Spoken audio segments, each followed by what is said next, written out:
Diesel the devious engine had played one trick too many.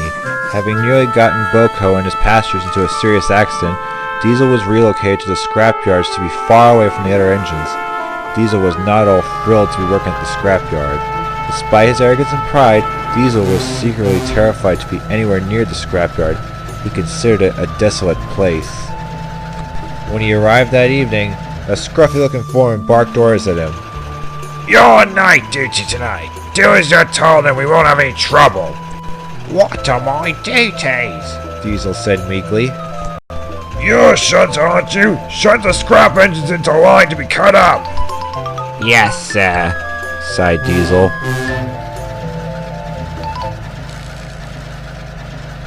Diesel slunk over to the sidings where he found many old, rusted engines with scrap written in broad letters across their tanks. He gazed at their lifeless faces and was overcome with a sense of dread. He had never been to a scrapyard before and didn't realize how awful it was to see an engine who was no longer alive. Diesel felt sick and couldn't stand to look at the engines anymore. Shutting his eyes, he quickly shunted the engines into place. The cutters prepared their torches and soon began removing funnels, domes, smoke box doors, and everything in between. As Diesel sat and watched the cars at work, many things were suddenly put into perspective for him. He had spent many years teasing the steam engines about how they would be scrapped to make way for the diesels, but in his teasing he never stopped to think of just how terrible it is to scrap an engine. Piece by piece, the engines were reduced to mere shells and into nothing altogether. These engines were once living, breathing machines, and now they were all the same as the other scrap iron. Diesel felt an overwhelming sadness for the engines he had never met. Later that night, Diesel returned to his shed, a much wiser engine. His first night had been sobering. He peered up at the moon, feeling as a prisoner must feel, trapped and alone. "I really upset Sir Topham Hatt this time," he said to himself, "and now I'm paying for it." Diesel had a lot to think about, indeed. The next night, Diesel returned to the scrapyard to begin his shunting. He was sorry to see that there were more derelict engines ready to be cut for scrap. Diesel couldn't be sure, but something felt different about these engines.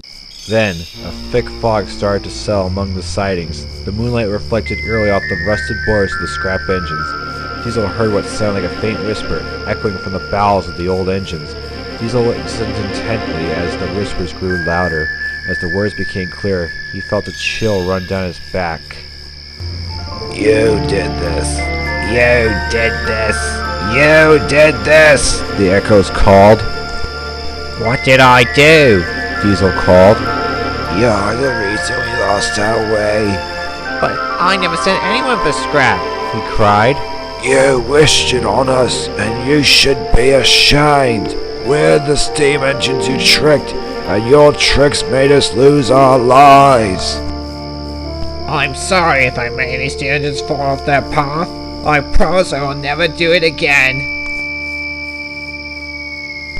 Don't forget that one day, you will be scrapped too.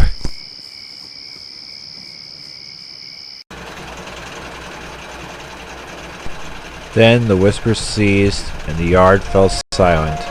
The old engines stood tall against the night sky in their last stand against Diesel.